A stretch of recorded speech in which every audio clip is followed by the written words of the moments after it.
Agora nós teremos o painel trabalhista, dando sequência à nossa programação. Convidamos o doutor Maurício Piragibe para conduzir um importante painel sobre convenção coletiva de trabalho, acordo coletivo de trabalho e as principais atualidades trabalhistas do setor de bares e restaurantes. Um momento fundamental para esclarecer dúvidas, apresentar tendências para 2026 e orientar os empresários sobre segurança jurídica, jornadas de trabalho e os desafios das relações trabalhistas no segmento. Doutor, fique à vontade, doutor Piragibe, seja bem-vindo. Pessoal, obrigado.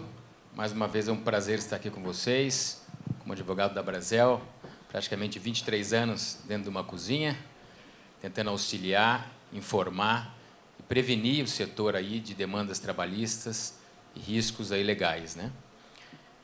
Depois eu queria chamar aqui o presidente do sindicato também, para a gente tratar sobre o assunto da convenção coletiva, né? Todos aqui estão ansiosos em relação a reajuste, em relação ao novo piso da categoria. Fizemos algumas reuniões com o presidente da Brasel, o presidente do sindicato, e chegamos aí a uma conclusão, né? Lembrando que a convenção coletiva, né, é uma tratativa entre os sindicatos patronal e dos empregados, né? Então, a convenção coletiva ela faz lei entre as partes, entre o setor todo de gastronomia, bares e restaurantes, Curitiba, região metropolitana, né? Então, a convenção coletiva é essa norma que vai determinar quanto você vai pagar, quais são as obrigações dos restaurantes e hotéis. Então, isso já foi tratado com o sindicato patronal e o sindicato dos empregados, né? Então, chegaram no reajuste de 6,11%, tá? Que será um reajuste para quem recebe mais que o piso. O novo piso foi para 2020, tá? Essa foi a tratativa. O Vale Mercado era 145, foi para 155. Como a gente sabe, o Vale Mercado ele está atrelado à assiduidade. E o benefício social familiar, 40,72, né? Não sei se vocês sabem, esse benefício social familiar é uma obrigação da convenção coletiva. Então, os sindicatos travaram esse benefício já a longa data. Já acho que é a terceira ou quarta convenção coletiva que trata desse benefício como se fosse um seguro que é obrigatório as empresas pagarem, né? Nós sabemos que várias empresas não pagam, ou por desconhecimento, ou falta do aviso do contador, e podem ser surpreendidos com uma cobrança no futuro, né? Muitos não concordam, mas como foi uma tratativa entre o sindicato dos empregados e o sindicato patronal, não tem saída, tá? Então, esse na verdade, são as atualizações dos valores e dos reajustes da nova convenção coletiva. Então, isso já foi pactuado, tá? O que a Brasel tem? A Brasel ela tem um acordo coletivo de trabalho. O que é esse acordo coletivo? A Brasel sugeriu e travou com o sindicato diversas cláusulas específicas dependendo de cada restaurante. Esse é um acordo coletivo, o acordo entre a empresa e o sindicato dos empregados. Esse acordo coletivo que a Brasel, junto com o sindicato, criou algumas normas, algumas situações diferenciadas para beneficiar os restaurantes, tanto no aspecto de jornada, como no aspecto de condições mais benéficas. Então, o acordo coletivo que a Brasel travou tem algumas diferenças. Lembrando, ninguém é obrigado a fazer acordo coletivo com o sindicato patronal. Se não tiver acordo coletivo, vai entrar a convenção coletiva como norma entre as partes. Então, a Brasel, junto com o presidente jurídico, nós fizemos algumas reuniões e essas foram as tratativas, não está ainda totalmente 100%, mas essas foram algumas tratativas, que o reajuste seria de 7%, um pouco a mais que a convenção coletiva. O piso 2035, também um pouco a mais que a convenção coletiva. O Vale Mercado, de 110 para homem e 200 para mulher, eu já vou explicar o porquê disso, tá? O benefício social familiar, que é 40,72, não teria essa obrigação. E a taxa sindical para o programa de formação de R$ 30 por empregado. E o desconto de vale-transporte de 6%, que atualmente é 5% pela convenção. Se o desconto maior do vale-transporte subsidia um pouco essa questão do pagamento do programa de formação social. Tá? Queria depois que o Claudir viesse aqui no palco para falar a questão do Domingo da Mulher. O que aconteceu? O Ministério Público solicitou ao Sindicato dos Empregados que, a partir desta convenção coletiva, a mulher tenha 2 domingos de folga coincidentes no mês. Até então, vocês sabem que o domingo de folga hoje, independente do sexo, um domingo deve coincidir com a folga, certo? O artigo 384 da CLT mudou isso e hoje as decisões entendem que a mulher tem que ter 2 domingos de folga ao mês. Então, o sindicato foi surpreendido com a notificação do Ministério Público do Trabalho, falando que a convenção coletiva deve constar essa situação de mulher 2 domingos de folga ao mês. Tá? Como ficou na convenção coletiva? A convenção coletiva prevê as 2 folgas, mas possibilita a mulher de trabalhar nessa segunda folga, recebendo 100% do dia trabalhado, com os reflexos legais. Então, não impediu o trabalho no segundo domingo, mas teria que remunerar em dobro com os reflexos. Tá? Então, essa autorização do domingo é algo que teria que ter, porque não pode trabalhar nessa folga no domingo. Tá? Porque diz que é um dia de convívio familiar, mesmo pagando não poderia. Mas como é uma segunda folga, aí poderia pagar, e o sindicato, na convenção coletiva, autorizou esse trabalho, mas sendo remunerado com pagamento em dobro. No acordo coletivo da Abrazel, colocaríamos que a mulher pode trabalhar folgar só um domingo ao mês. Só que a mulher que folga só um domingo ao mês teria um vale-mercado de R$ 200, ao invés de 110, que é o valor do vale-mercado do acordo coletivo. Então, contrapartida, a mulher recebe um vale-mercado maior que o do homem, quando trabalha aos domingos, tendo só uma folga no domingo, que ficaria bem mais barato do que pagar em dobro esse domingo com base na convenção coletiva. Vocês entenderam? Houve uma contraprestação no vale-mercado um pouco maior para a mulher que trabalha no domingo, tendo só daí o direito a uma folga num domingo por mês. Tá? Então, essas situações a gente está ainda acabando de concluir, mas o acordo coletivo a gente trouxe essa forma. Paga mais no vale-mercado para a mulher ter só um domingo de folga ao mês. Não quero seguir o acordo coletivo, doutor Piragibe. Então, segue a convenção coletiva. A mulher pode trabalhar no segundo domingo, que seria de folga, mas tem que receber com 100%, que custaria em torno de R$ 205 com os reflexos. Tá? Então, a mulher trabalhando no domingo custa o dia em dobro, mais os reflexos. Tá? Então, fica mais caro pela convenção do que pelo acordo coletivo.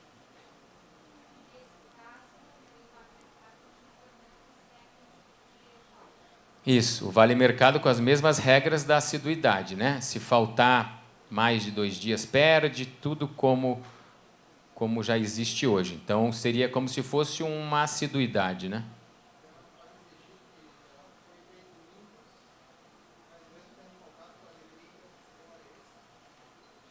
Não, então, aí teria que ver cada caso como é que está funcionando a sua escala, né? Mas a obrigatoriedade mesmo seriam 2 domingos de folga, isso seria a regra, devem coincidir 2 domingos com as folgas, né?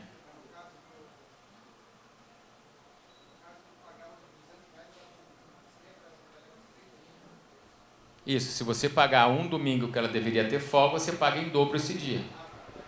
Uhum. Isso se você seguir a convenção, né? Não um acordo. Só no acordo vai ser R$ 200. Se você seguir a convenção, é 155.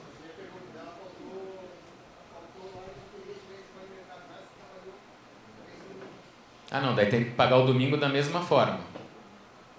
Se ela trabalhou numa das folgas no domingo, você tem que pagar de qualquer forma, independente do vale mercado, daí nesse caso aí.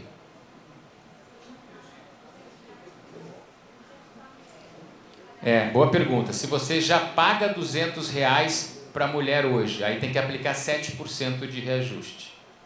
Porque muita gente já paga além, né, do que o... Se paga 200 hoje, 7%. Paga 250, 7%. Para a mulher, no caso, né, só.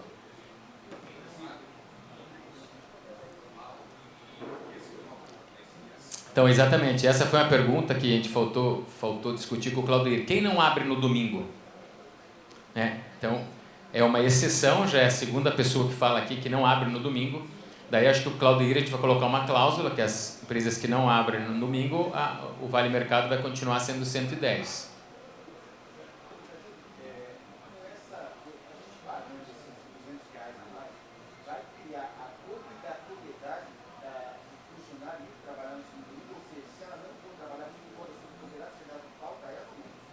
Então, tudo é uma questão de escala, mas como tem autorização de trabalho numa folga só um domingo, a princípio ela seria obrigada a ir nesse segundo domingo, conforme a escala, né? Porque no contrato de trabalho lá diz que é obrigatório fazer hora extra, muitos contratos dizem, e o trabalho fora do dia comum é hora extra, então teria que cumprir isso daí.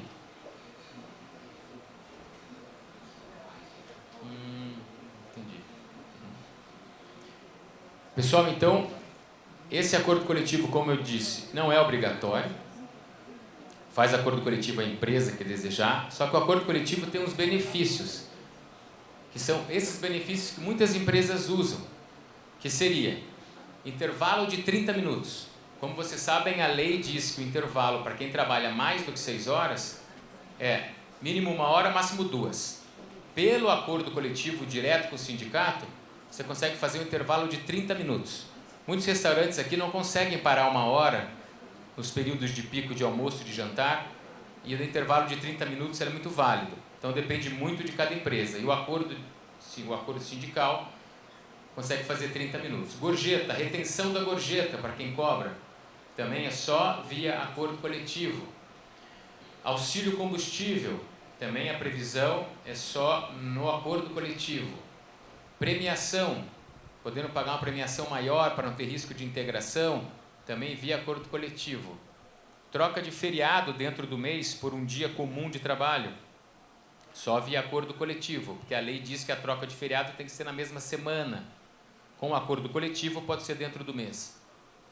Banco de horas também, só via acordo coletivo que é possível, porque a convenção diz que só assim que é válido, né? Apoio com psicólogo sem custo. A gente vai dar uma ventilada da NR1, que é os riscos psicossociais, que agora vai entrar em vigor dia 26. O sindicato tem psicólogo, quem tem acordo coletivo vai poder usá-lo para dar palestras de prevenção e tudo isso em relação a problemas psicológicos, tá? Sindiclube, que é um benefício do sindicato, que tem direito a descontos, tem direito a clubes de lazer, que o sindicato vai pagar, a empresa vai pagar aquele valor por funcionário, ele vai ter esse direito, né? Uso de médicos, especialistas e dentistas também constam lá, nesse Sindiclube. O desconto do Vale Transporte de 6% ao invés de 5%, o que ajuda a subsidiar esse custo com o sindicato. Tá? A folga, independente do gênero, com acordo coletivo que a gente falou, homem e mulher, um domingo ao mês. Então, diferente da convenção, que tem que ser 2 domingos, e se trabalhar no segundo domingo, 100%. Tá? E o prêmio anuênio de 0,5% ao invés de 2%, que é da convenção coletiva. Tá? Então, o acordo coletivo ele tem diversas vantagens. Piragibe, eu não uso nada disso. Aí você tem que decidir com o seu jurídico se vale a pena fazer o acordo ou só apenas seguir a convenção coletiva. Então, tudo isso tem que ser na ponta do lápis. Por quê? Por causa do piso maior, o reajuste maior. Então, tudo isso, cada empresa vai ter que ponderar para ver o que vale a pena, né? Aí eu utilizo vários benefícios. Eu preciso do acordo. Não preciso. Aí segue a convenção coletiva. Então, cada um tem a opção de seguir e entender com o seu jurídico como proceder. Só ficou alguma dúvida em relação ao acordo, convenção? Depois a gente vai mandar os modelos. Assim, é a questão dos intermitentes, né? Não sei se você sabe quem são os intermitentes. Intermitentes são aqueles empregados que você paga por dia, né? Como se fosse uma taxa regulamentada. Você convoca o funcionário 3 dias antes para uma situação para ele trabalhar para você e ele pode simplesmente recusar, né? Ou se ele for, você paga o dia. Você paga no dia a hora trabalhada, o DSR, você paga as férias, 13º proporcional. Como se fosse um taxa, só que ele tem registro em carteira. Conversei com o Claudeir, quem tiver intermitente vai pagar na proporcionalidade a mensalidade. Então é R$30 por mês por empregado, se o intermitente for 4 vezes, vai pagar R$4 para esse intermitente. Igual o Vale Mercado, também na proporcionalidade. Então se o funcionário não trabalha todo dia, ele vai receber o benefício também de forma proporcional. O domingo, daí, se com acordo coletivo, vai permanecer uma folga no domingo por mês. Tá? Essa pergunta é interessante. Fala, o intermitente pode trabalhar todo domingo? Não. Mesmo que ele trabalhe só no domingo, tem que ter uma folga no domingo. Isso acontece muito em Morretes. Muitos clientes meus só trabalham no domingo.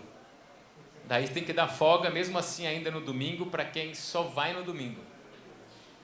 Então, é uma situação delicada. Pessoal, eu vou falar um pouquinho, bem rápido aqui, de umas situações que estão acontecendo nas empresas meio que semanalmente. Alguém sabe o que é uma rescisão indireta? Alguém já recebeu uma cartinha do empregado ou do advogado do empregado falando: considero o contrato rescindido. Você, restaurante, não cumpriu sua obrigação. Não pagou meu FGTS em dia, ou você fez violar o intervalo, não recebi horas extras, vocês estão cometendo assédio comigo, eu não vou mais trabalhar e a culpa da rescisão é sua. Eu estou te dando uma justa causa. Alguém já recebeu essa cartinha? Alguém aqui? Olha lá, pelo menos umas 4, 5 pessoas já receberam essas cartinhas. Então o empregado está te dando uma justa causa. Você é um mau empregador. Né? O que acontece? Por que virou essa febre agora? Está cada vez mais comum.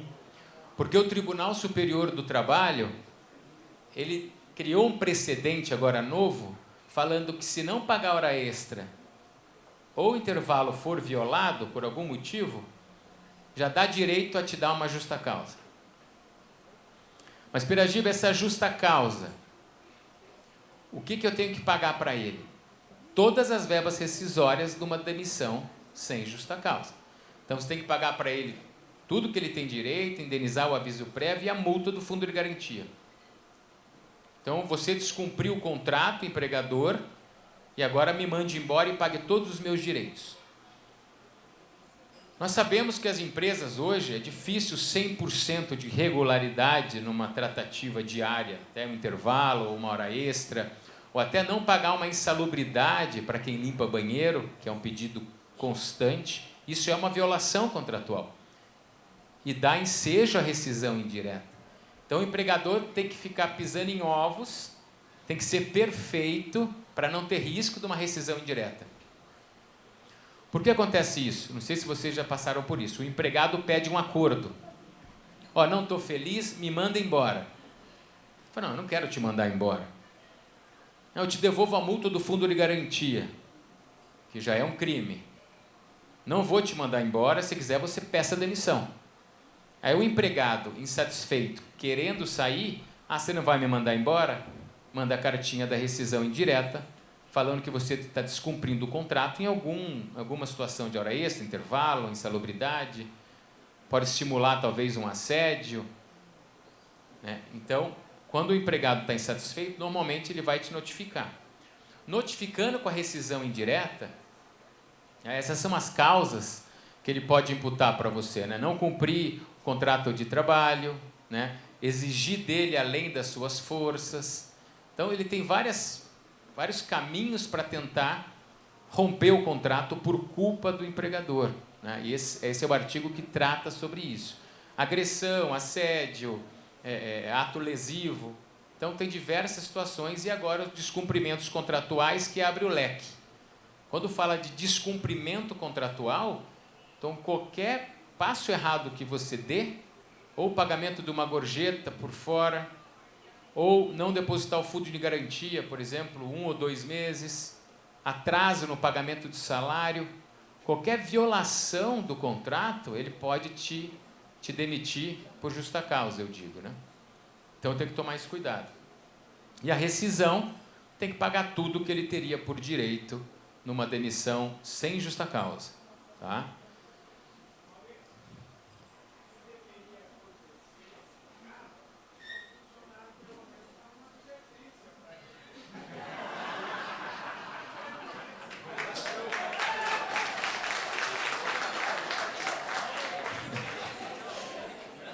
Não, eu concordo com o Délio, porque a gradação pedagógica, que é essas punições anteriores, nós temos que dar, né? Então, para demitir alguém por justa causa, a gente tem que fazer toda aquela cama, aquele trabalho, para depois conseguir. E já que o empregador é direto, né? Interessante, vou escrever uma tese sobre isso. Tem que punir a gente antes, né? Arruma lá, senão vou te mandar um por justa causa. Vamos pensar nisso. Então, pessoal, essas teses do TST agora que estão na moda, por causa da internet, toda hora aparece gente falando, e um monte de paraquedista, e os empregados hoje estão muito mais ligados do que antigamente. Então, os empregados estão com o IA embaixo do braço. Qualquer insatisfação digita no Google, está tudo pronto, até a notificação. Então, hoje em dia, pisar em ovos, porque todos sabem de tudo, né? Então, aqui já tinha saído essa tese que o FGTS em atraso já dá rescisão indireta. Essa era uma delas. E agora a questão ficou bem mais clara. Violou o intervalo ou não pagou hora extra, também dá direito à rescisão indireta. Pagou por fora, sem reflexo, rescisão indireta. Então, o empregado agora, se quiser causar problema, ele já está meio que amparado aí com essas situações e teses novas. Esse é o modelo de cartinha que eles te mandam, falando que você violou o artigo e a partir de agora não irei mais trabalhar. Quero minha rescisão indireta. Essa normalmente é a cartinha padrão, né, que mandam para você.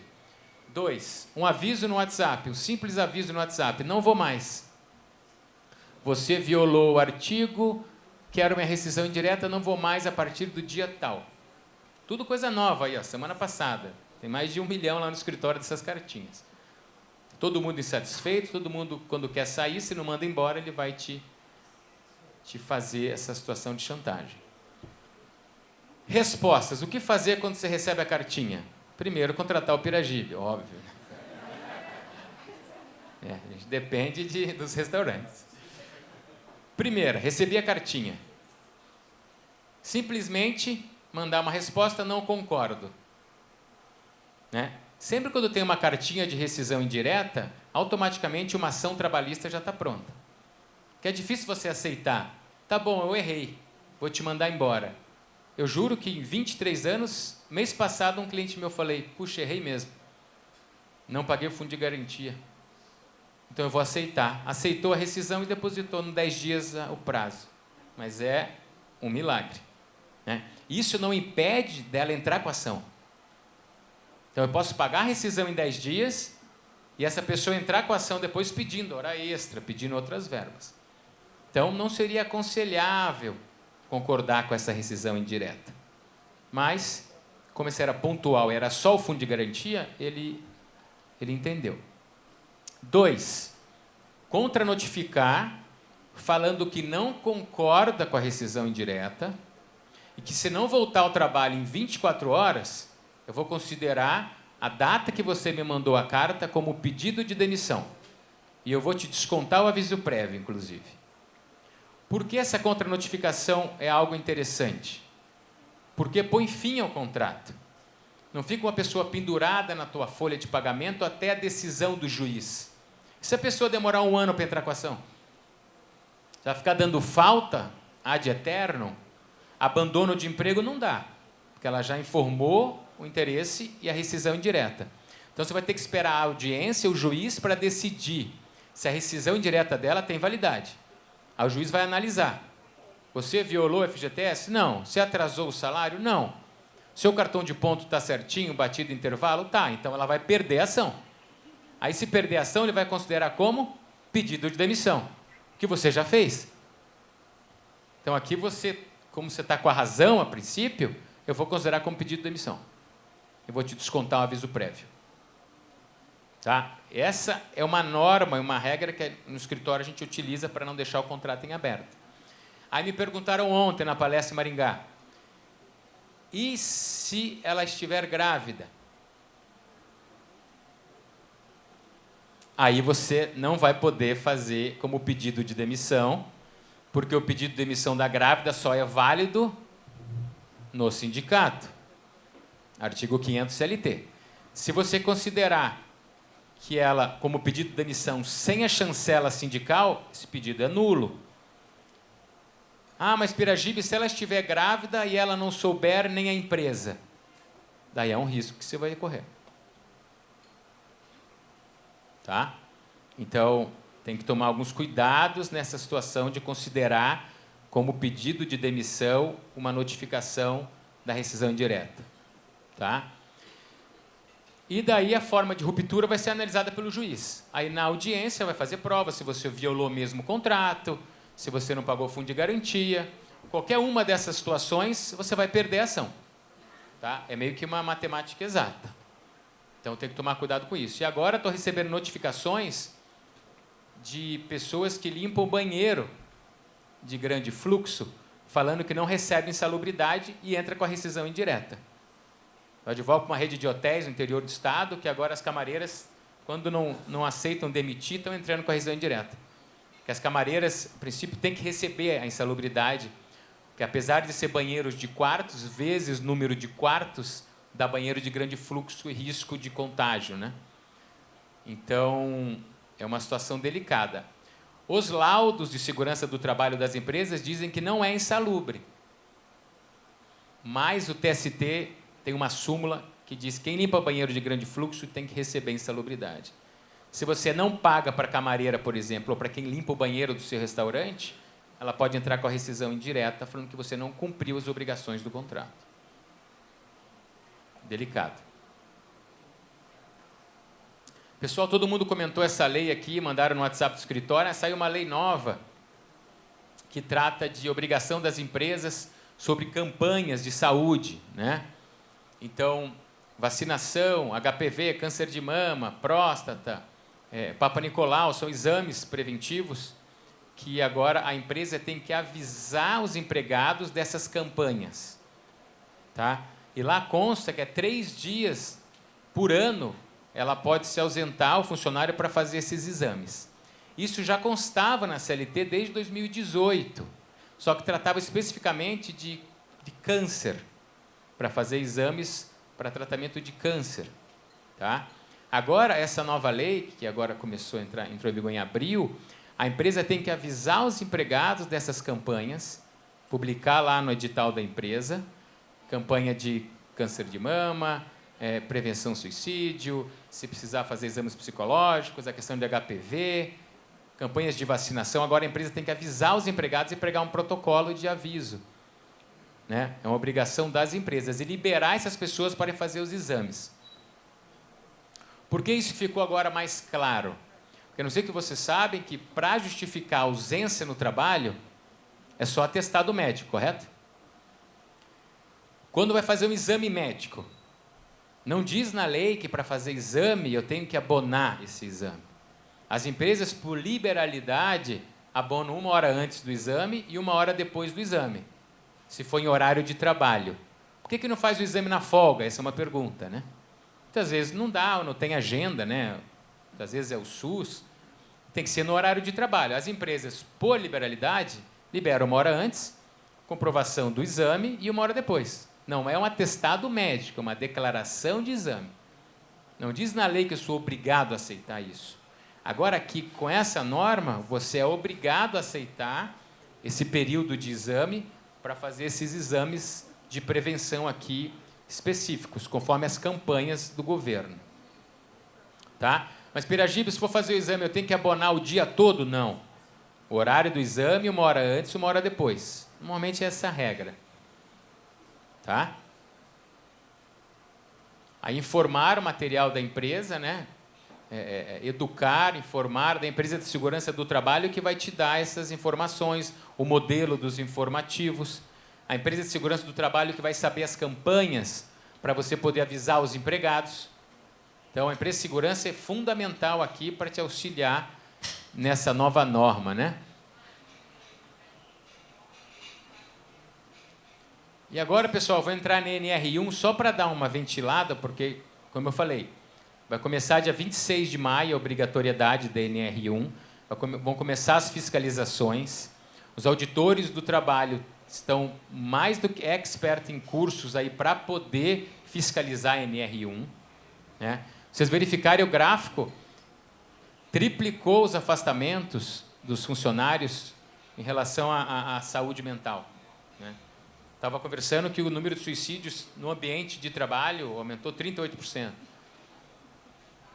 Então, essa questão é muito séria. Até a mudança da escala 5x2 tem uma certa ligação com a questão do descanso, convívio familiar e emocional, né? Então, é uma situação que, meio que uma pandemia aí psicológica de problemas em relação a isso, né? A NR1 tem que deixar claro, pessoal. A NR1, ela já existe, veio um item novo em relação a isso, mas ela veio exatamente para essa prevenção. Mas aqui a NR1 trata de problemas psicossociais no ambiente de trabalho. Muita gente está confundindo que o psicólogo que a empresa vai ter que ter palestra ou auxílio vai ser para auxiliar em problemas familiares dele. Problemas não.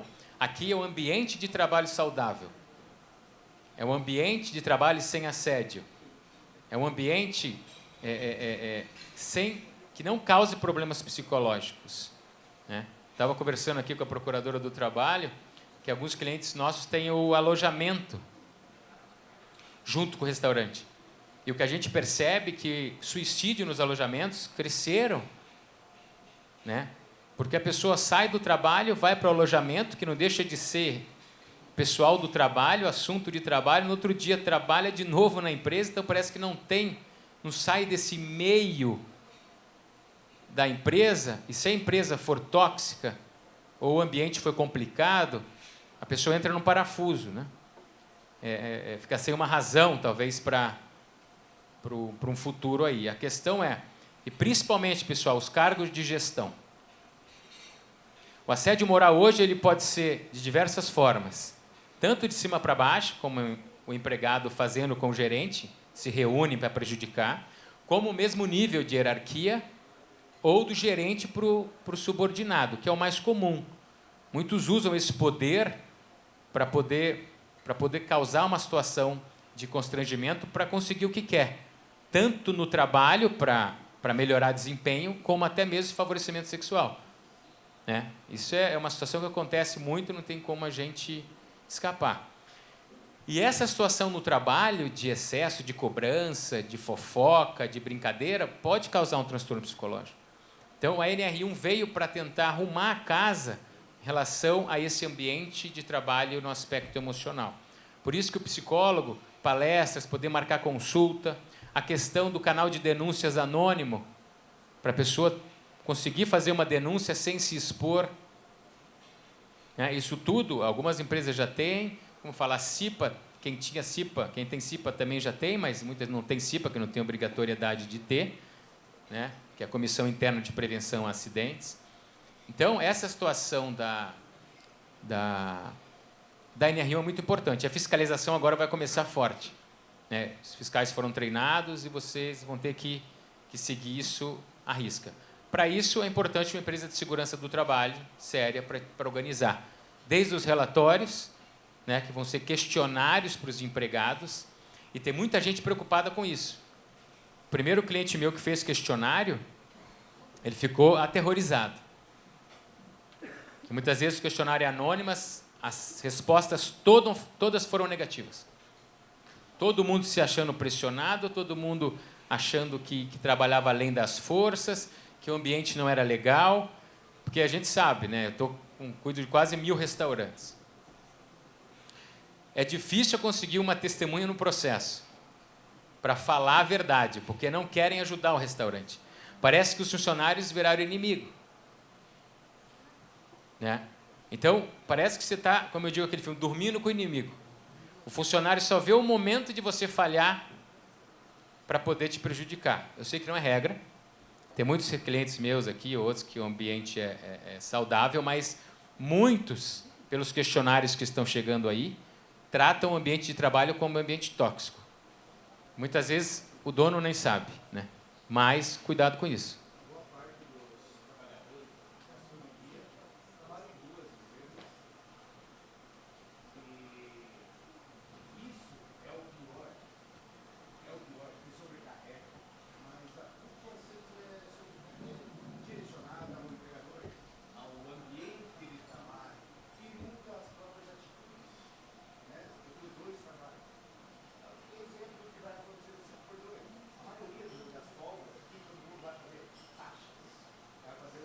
Exatamente. O...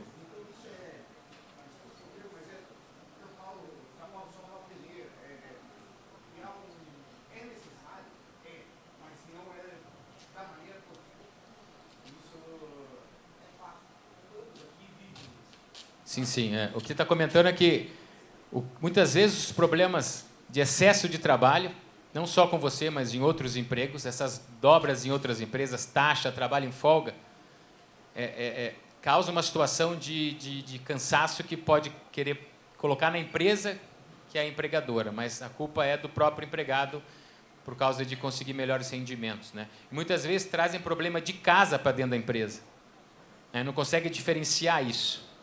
E isso daí causa transtornos e fala que a culpa é sempre do empregador, né? Eu digo que na Justiça do Trabalho, quando a gente vai para uma audiência trabalhista, parece que a gente já chega com uma proteção, todo mundo como se fosse o vilão e o inimigo, né? Já chega na audiência, estamos perdendo já de 2-0. Vamos ter que virar um jogo que é quase um milagre. Então, essa visão que o empresário tem é muito triste, né? Então, a gente alimenta diversas famílias. Para manter um restaurante hoje, a gente sabe que é completamente penoso. Eu até brinquei uma vez no passado que restaurante dava dinheiro, né? Nas épocas... Hoje, a maioria paga a conta. Então, mudou muito. E ainda, além disso, um judiciário que muitas vezes mete uma caneta pesada contra a empresa, está certo que também não somos todos inocentes, mas tem que ter um meio termo, tem que ter um canal, tem que ter uma situação de controle, né? O empresário não pode ser visto como está sendo visto hoje pelo judiciário e é complicado. Tá?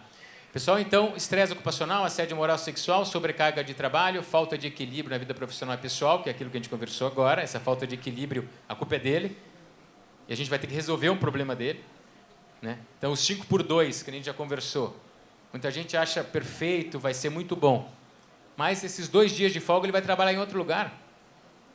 O objetivo do 5x2 não vai ser cumprido. Eu estava falando que eu estava na Itália esse tempo atrás. O garçom que me atendeu no café me atendeu na janta. Às 8 horas da manhã ele me atendeu às 11 da noite. 13 horas de trabalho todo dia. Ele falou que é o normal, eu tenho que sobreviver, eu tenho que trabalhar.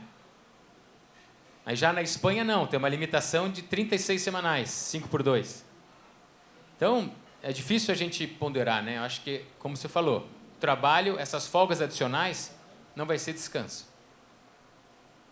E ele vai voltar cansado para trabalhar depois para cumprir os 5 dias na semana.